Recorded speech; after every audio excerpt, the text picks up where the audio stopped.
our research shows that your thoughts can make you sick. And the question is, if your thoughts can make you sick, can your thoughts make you well? That's absolutely possible. And it's easy to learn. So when you wake up in the morning, Dr. Joe Dispenza, researcher and best-selling author. He's one of the most sought-after speakers in the world. All with the aim of helping people better understand and unlock the power of their minds. I'm concerned about human species.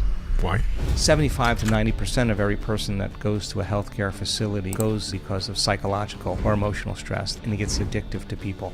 They need the bad relationship, the bad job in order to feel. And there's so much research to show that when they analyzed their life within some disturbing emotion, we saw that they were actually making their brain worse. But 50% of that story isn't even the truth. People are reliving a miserable life they never even had just to excuse themselves from changing. Say that living in stress is living in survival, and stress is when your brain and body are knocked out of homeostasis. Stress is when your brain and body are knocked out of balance. The stress response is what the body innately does to return itself back to balance. The problem is that if you keep turning on that fight or flight system, you keep turning on that emergency system, you'll actually cause people to stay out of balance, and that imbalance becomes the new balance. And they're headed for some type of disease, some type of breakdown. No organism can tolerate emergency mode for an extended period of time. And when you're in survival and that primitive system is switched on, it's really about the self. When you're in survival, you have to take care of yourself. So the emotions of anger, hostility, aggression, and competition, and frustration, and resentment, and envy and jealousy and insecurity and fear and anxiety and hopelessness and powerlessness and depression and pain and suffering, guilt and shame are all derived from the hormones of stress, and psychology calls them normal human states of consciousness. Those are altered states of consciousness. And when we're in that state, when we're living in survival, we experience separation. We divide in a lot of ways.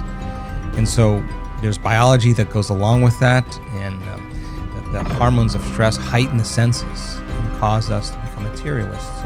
And now when we're in lack or separation, we force outcomes, we control outcomes, we fight for outcomes, we compete for outcomes, we manipulate outcomes.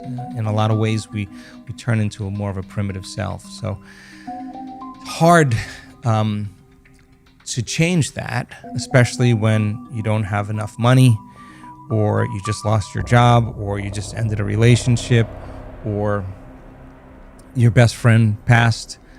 It's really hard to move beyond those emotional states. And so I think that teaching people how to change those emotional states and move out of those are really important. And 75 to 90% of every person that goes to a healthcare facility in the Western world goes in because of psychological or emotional stress. That's 8 or 9 out of 10. And emotional stress and psychological stress are the ones that tend to be the most harmful. Because if it's not T-Rex that's chasing you, but it's your coworker in the next cubicle, what was once very adaptive becomes very maladaptive. And the rush of those adrenal hormones become kind of addictive to people. And they use the problems, they use the conditions in their life to reaffirm their addiction to that emotion. They need their enemy to feel hatred. And if their enemy died, they'd still feel hatred, or they'd find another one. They need the bad relationship, they need the bad job in order to feel, and that's why it's hard to change. And people become addicted to the life they don't even like. And so if you can turn on the stress response just by thought alone, by thinking about your problems, and that's the truth, you can become addicted to your own thoughts. And if the long-term effects of the hormones of stress push the genetic buttons that create disease, your thoughts can make you sick.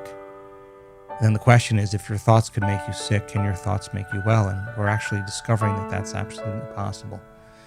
So then, teaching people then a little bit about how to manage their emotional state and to self-regulate, I think is a great gift for people, because when they begin to break an addiction to any emotion or the conditioning of any emotion, there's going to be cravings that go on just like any addict there, and many people overdose and many people have bad trips, and so when they start changing and the body's craving those familiar emotions, the body starts signaling the brain, memories or to think certain ways and to make certain choices, do certain things, crave certain experiences just to feel that same emotion. And people say, well, this feels right. No, that feels familiar. That really feels familiar. And many people will tell the story of why they feel that way based on some past experience. And it's usually not in the recent past, it's usually many years ago. Like a toxic relationship or something. Whatever that is. And so they're basically saying I had an event in my life, and since that event, I'm still living by the same emotion and I haven't been able to change. And they'll tell the story of that past. And in psychology, the latest research on memory shows that 50% of that story isn't even the truth. They're making it up because they don't have the same brain as they had then. And so then people are reliving a miserable life they never even had just to excuse themselves from changing. And they embellish the stories so that it sounds really hard to change. So what is that point then for a person when they say, the only person that this emotion of hatred or anger or frustration or resentment, the only person that this is hurting is me? Because those chemicals are down-regulating genes and creating disease. And the person finally really realizes that, and they really decide to change. When they overcome the emotion, the memory without the emotion is called wisdom. And that's the name of the game in three-dimensional reality. Now they're ready for a new experience.